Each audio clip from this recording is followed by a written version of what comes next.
A Bronx, New York man showed up at a hospital last week, a stab wound to his arm, his girlfriend in critical condition, saying they had just been attacked by people on a moped. The problem is, this fantastical story quickly unraveled, and now he is the one charged with her murder. We are bringing on retired NYPD detective Dave Sarni to talk about how police put the pieces together. Welcome to Sidebar, presented by Law&Crime. I'm Jesse Weber.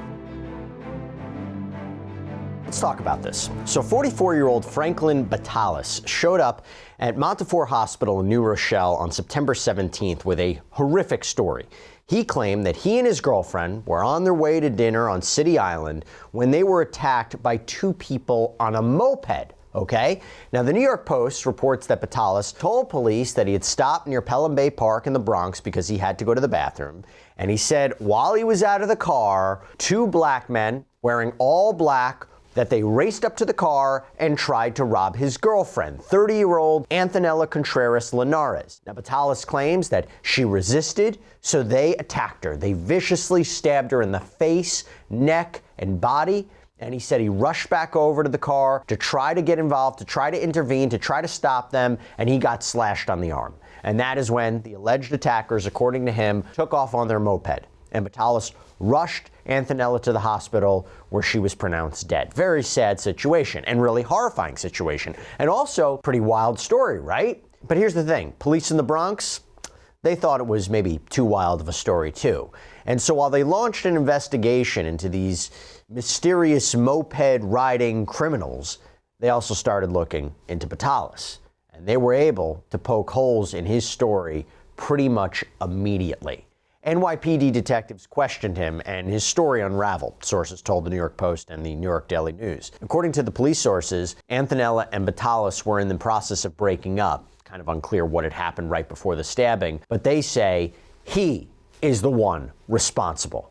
Now, he was arrested. He was arraigned on Friday. According to his online case information, he has been charged with first-degree murder, first-degree manslaughter with the intent to cause serious physical injury, and criminal possession of a weapon. He has entered a not guilty plea to all three charges. He was remanded without bail. I want to talk about this investigation. I want to welcome back on David Sarni, retired NYPD detective, kind of give us a look at what was likely going on behind the scenes in this case. So from your perspective, as I laid it out, does that story that Batallas allegedly gave police, does that immediately raise alarm bells with you? If you were the responding officer, would you say something's not adding up?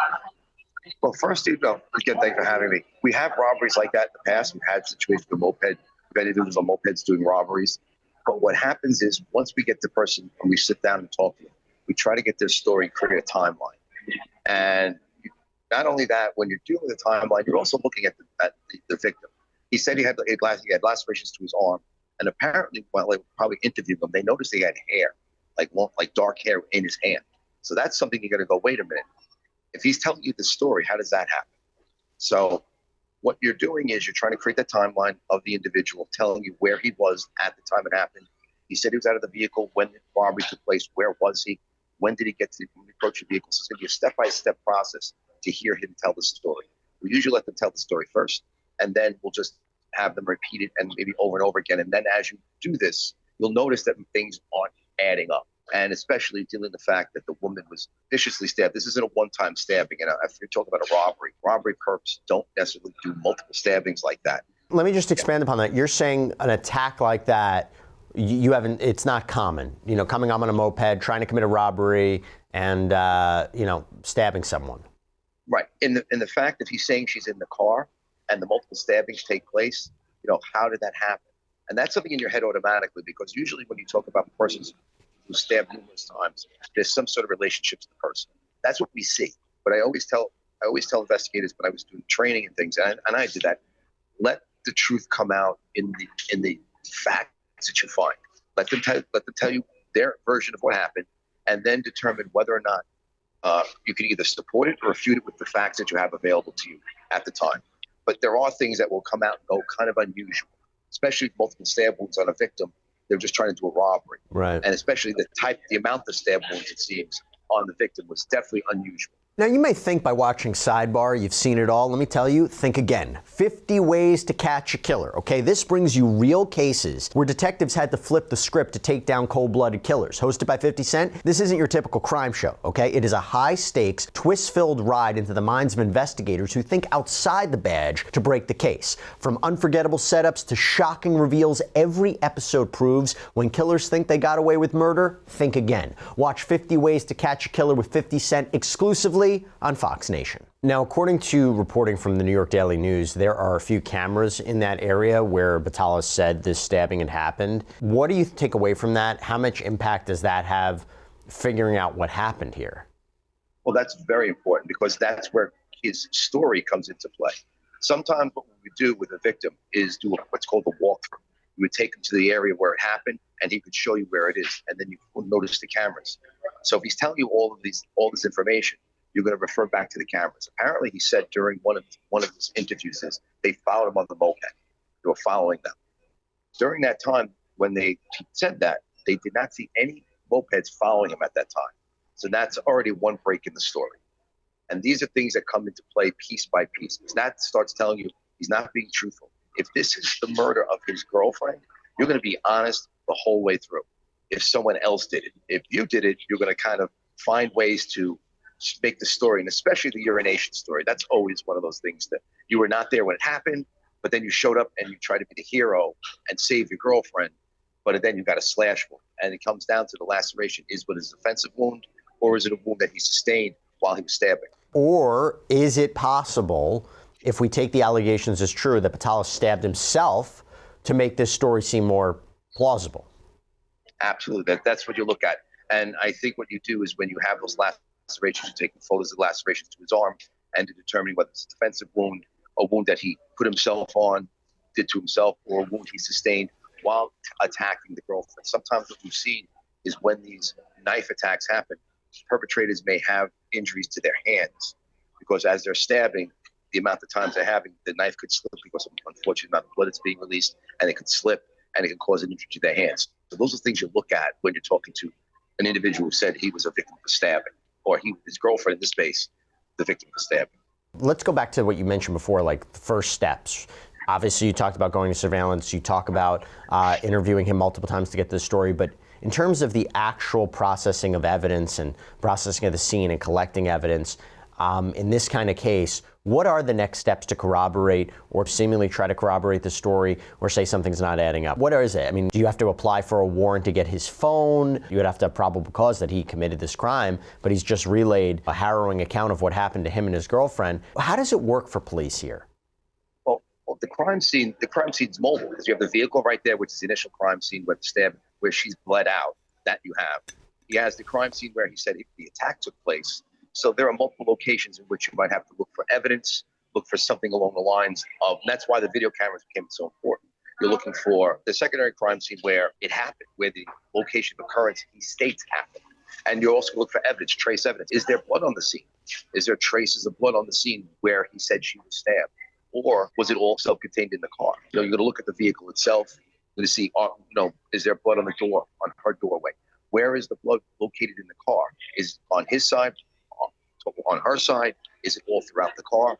When you seize that car into evidence, it's based on the warrant, which you'll have to probably be best off getting at this point.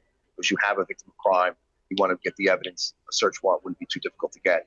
The later on, the subsequent warrants will be for cell phone. If his vehicle is a newer model vehicle, they do have GPS in those vehicles, so you can probably get the computer for that GPS system. There's a lot of things you'll go afterwards. But based on what they had available to them right now, there was enough evidence to at least charge him with the crime of murder. And what information can hospital personnel be able to offer police to help with an investigation? Well, that's also the important part. When a stabbing takes place, they know that they're mandated by stabbings and shootings. They're mandated to notify the police. So we'll speak to the initial physician. If there's EMS on the scene, speak to the EMS workers, see what he said to them, see what anything he said outside of our interview to them directly, and also speaking to the physician who's there, the doctor who attended the scene, and speak to them and say, what do you see? What about the arm? We'll ask about these things. We'll always ask questions. Type of stabs, how many stab wounds? If you can determine that at that time, where were they located, we can kind of see. Those things will come into play, but that also, that injury he sustained, is that a really serious injury, or is, again, something that he might have cut himself? It's like a little secondary type of thing. Just going back to one more thing, the Batallas' hair allegedly in Anthenella's hand goes to the hospital. Is there a benign explanation for that, or does it look like she's grabbing him in the middle of an attack? Well, that's be looking at, because then there's a question. You could take photos of that, which is a good idea to take photos of the scene and hear what he said. And that's why the initial interview is very important. When his girlfriend's getting stabbed, what did you do? You know, he tried to stop her. And you may ask that question about the hair being in, but sometimes a lot of things is, what did you do? We like to actually see, physically show us what happened when she was attacked. Did you put your hands out? Did you try to grab her? Did you try to pull her in? So then we could try to explain either as a confirmatory or refuting his information about the hair in his hand. You could say, I never touched her, I just got into the car. Then that makes something, wait a minute, that's kind of difficult. You never touched her. How do you have your hair in her hand? So these are things that come out with that interview. That's why the initial interview and the subsequent interviews are so important, to develop that timeline and to see where the stories are factual and when the stories aren't. Now, according to the Daily News and the New York Post, Antonella's family was immediately suspicious of this mugging story. In fact, Antonella's brother, Maker Contreras, told the New York Post, why, if you were with her, how did you let this happen? Because if you have a wife or a daughter, and if your wife is in danger, you give your life for your wife. He went on to say, we're devastated. The light of your happiness, everything that has represented joy in your family and your home, it's gone. The glue that kept us together, it was her. Her sister Melenis told the Daily News, we never expected this. We knew he was aggressive, but we never thought it would come to this. According to family members, Anthonella came to the United States 11 years ago from the Dominican Republic. She had big dreams of one day becoming an anesthesiologist. Her mother told reporters that Anthonella and Batallas had met in a restaurant, been together around 6 years. Her mom also said that Anthonella attended Bronx Community College, Lehman College, Manhattanville University, was a registered nurse at Mount Sinai. In fact, Mount Sinai Hospital says that Anthonella was a registered nurse at the Mount Sinai Morningside, saying in a statement, the Mount Sinai health system community is mourning the loss of one of our own. We wish to convey our heartfelt condolences to family, friends, and colleagues, and ask that you keep them in your thoughts. Again, this is a statement from them. And by the way, Batallas is expected in court later this week. Let me just stop right here. Dave, from your perspective, does that stand out to you? Anything strange? Because you're talking about a relatively long relationship. No one expected anything. And then you drive at 180 miles per hour on the other way. And according to authorities, he not only killed her, but came up with this story to say it was someone else. And by the way, who does he blame? He blames just random black men. That's so wrong on so many different levels, but like that's what he allegedly comes up with. And it's just like, that is a really big 180 there. But is that something that you see? You know, I talk about it a lot, that is it possible somebody who, you know, might have seemed okay on the outside, maybe somebody who doesn't have a criminal history, they're about to commit a murder or they're about to commit manslaughter. A criminal starts somewhere. You know, sometimes the worst crime they commit, the first crime they commit is the worst crime you can imagine. But does that stand out to you? It stands out because it's domestic. And that's why I think the severity of the stab wounds kind of already gave the detectives cause to really look into his story. And that's an important factor. These domestic incidents can just explode at once. We don't know if there were any more domestic incident reports that they had, if there was any situations of violence before. They said he was aggressive, but were there situations where he was overly aggressive that nobody saw? Because this type of action, this murder, this, you know, allegedly done by him, is it's brutal. It's a brutal way to kill a person you've been with for 6 years. But this is one thing he might be able to play into, that he just saw red, he was upset, he could play that card in the defense. But is it unusual to see domestic incidents end with a murder? Sadly not. But there usually is an escalation of some sort. This might have been the last resort, because we don't know if the weapon was recovered at this time. I'm not sure if it was. So that's an issue into itself, because now the actions may have been premeditated. If there's no knife at the scene, now you're looking at the person's intent was to cover up what he did. So that's why they charged the manslaughter along with the murder charge. Yeah, I was gonna ask you that. Why the different charges? Because murder in the first degree, you're gonna have to show, you know, intent, that knowingly intent. Manslaughter, it could be it's a different level of a couple of mental states. So that's the other thing. So they want to make sure they cover all the bases to make sure, If they only charge the murder charge and they go to trial with that murder charge and he's acquitted on the murder charge, that's it. They could actually find him not guilty of murder, but then find him guilty of manslaughter. And also it's maybe part and parcel to possibly a plea arrangement that the Bronx DA's office has with him. By the way, this case has, unfortunately, a lot of eerie similarities to a story that pretty much dominated headlines back in the late 80s and early 90s. You might remember this case. It's Carol Ann Stewart. Her and her husband, Charles Michael Stewart Jr. This was a big case. So Charles had called 911 from Boston's predominantly black Mission Hill neighborhood on October 23rd, 1989. Now, he had apparently said that a young black man had forced his way into their car at a stoplight, forced them to drive to a nearby spot where he then shot Charles in the stomach and Carol in the head. Carol, by the way, was pregnant with the couple's first child, and an emergency C-section was done at the hospital before she died. That baby spent more than 2 weeks in the ICU before he died too. Charles survived. Really, really sad case. But then it turns out a few months later, the entire story that Charles had told police had been a hoax. It's believed Charles shot his wife, then himself, called 911 from his car phone, and on the same day that Charles's younger brother Matthew told police about the hoax, that is when Charles ended it. He took his own life. Now, Dave, again, a lot of similarities there. Police had their suspect much quicker in this investigation. Is this something that's common? Do you see these kinds of cases? Fortunately, not as common as we see, but I have seen. I was just looking over homicide supplement from the NYPD, and we have a lot of domestic incidents that are that way. They end up in murders. And it's unfortunate because usually these murders don't take place in a vacuum. There's usually an escalation somewhere. That's what we usually see, some sort of escalation to violence, to that type of violence. In this case, they said he was aggressive, but now we're going to look, I guarantee you, we're looking back at the domestic incident reports. They're going to be talking to neighbors, friends, other relatives that they haven't spoken to yet and said, what was the relationship between the two? Because we really have to see where this violence came. I don't say it's unusual. It's not uncommon. It happens. Relationships are volatile. There's such a honeymoon part of a relationship, and then eventually sometimes they become very angry at each other and then becomes venomous. And if this breakup was going to be a breakup and he couldn't handle it, he could have just exploded, but he already knew he had an aggressive temper already.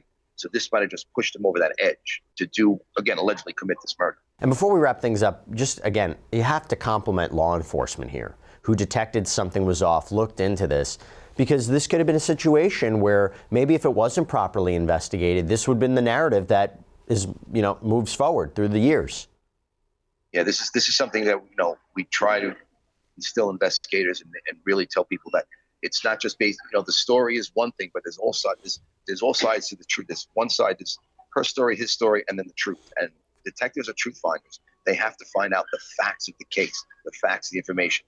We can go based on a story, a complaint, but we have to find out that complaint is actually valid. And his complaint sounded valid at the moment, but as things came to play, the hospital probably thought if this is what happened. But detectives are always questioning. Detectives are always looking to see what really happened. That's the reason why detectives do what they do. We're the ones to be pretty much the only ones in the criminal justice system that look for the truth. We will look for what really happened. He says one story. Does that story stick up to the evidence to support that story? And as the detectives worked this case, they found that it did. And that's beneficial because we want to make sure it's not what you think, it's what you can prove. And right now, they proved it enough to have him arrested for murder, how the criminal justice system acts upon that arrest will be based on the continuing collection of evidence by the detectives and the work of the district attorney's office. Dave Sarni, thanks so much for taking the time. Appreciate it. Thank you much. Take care and stay safe. And that's all we have for you right now here on Sidebar. Everybody, thank you so much for joining us. And as always, please subscribe on YouTube, Apple Podcasts, Spotify, wherever you should get your podcasts. You can follow me on X or Instagram. I'm Jesse Weber. I'll see you next time.